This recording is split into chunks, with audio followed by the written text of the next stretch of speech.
Hello and welcome. If you've ever felt that the IELTS speaking test is this big, scary, high-pressure interview, then you are in exactly the right place. Today, we're going to pull back the curtain and show you how to turn it from a test into a conversation you can actually enjoy. Okay, let's get right into it. 11 minutes, that's it. Sometimes up to 14, but still, it's less time than it takes to drink a coffee. The whole challenge is showing off your English skills in that tiny window of time. But here's the secret. It's not about perfect grammar. It's about being ready for a real, genuine dialogue. And this right here, this is the most important thing to remember.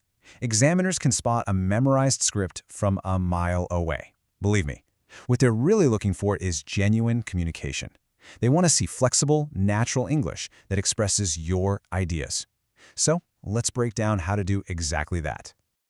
Okay, so to have a great conversation, you first need to know the basic rules of the game, right? A lot of confidence in this test just comes from knowing exactly what to expect. The test is broken down into 3 distinct parts. I like to think of it as a journey. You start with a simple introduction, you move through a little story of your own, and you end with a deeper discussion. Each part tests different skills and honestly has a totally unique conversational vibe. So here's the official breakdown. Let's just run through it really quickly. Part 1 is basically a warm-up, just some general questions. Part 2 is your turn to shine. You get to speak on a specific topic for a couple of minutes. And then Part 3, it broadens out into a more abstract discussion based on that same topic. Now, look at the timing here. It's really tight. The examiner is the one watching the clock, so please don't be surprised or worried if they interrupt you. It is a completely normal part of the test to keep things moving. It absolutely does not mean you've done anything wrong. So let's kick things off with Part 1, the first impression. This is your chance to really set a positive, confident tone. It's designed as a warm-up, to get you comfortable. The goal here is simple, direct dialogue. For a great Part 1, you just need to follow these 5 simple rules. First, keep your answers pretty short and to the point. Always use full sentences. It's a really smart move to use words from the question itself. It kind of grounds your response. Give a simple reason for your answer, just a little bit of detail. And hey, if it's a yes or no question, start with yes or no. Simple, right? This is how you create that clear, confident dialogue they're looking for. Let's look at a real-world example. Imagine the examiner asks, "Do you work or are you a student?" On the left, you see this long, kind of clunky phrase that sounds memorized. But on the right, a direct, natural answer. The second one just sounds so much more like a real person having a conversation. That's your goal. Get straight to the point. All right, now for Part 2. And this is where the focus really shifts. This isn't about quick questions and answers anymore. This is your chance to take the lead and actually tell a story. You'll get a topic on a card, and you have exactly 1 minute to prepare. And this is the question that worries just about everyone. 2 minutes can feel like an absolute eternity when you're under pressure, but there's a simple way to make it manageable, and it all starts in that 1 minute prep time. 60 seconds is incredibly short, so you need a game plan. The key here is speed and efficiency. Don't waste time trying to find the perfect topic. Just pick one quickly. Your goal is not to write a script. It's to jot down key ideas and words in a list.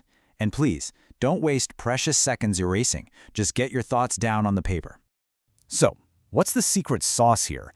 Don't just list facts. Tell a story. It's so much easier to talk for 2 minutes about something that actually happened to you than to make something up. Think about a real time, a real person, a real place from your life.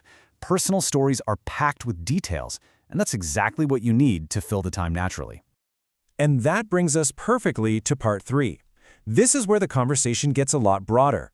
The examiner's going to ask you more abstract, discussion-style questions that are related to the topic you just talked about.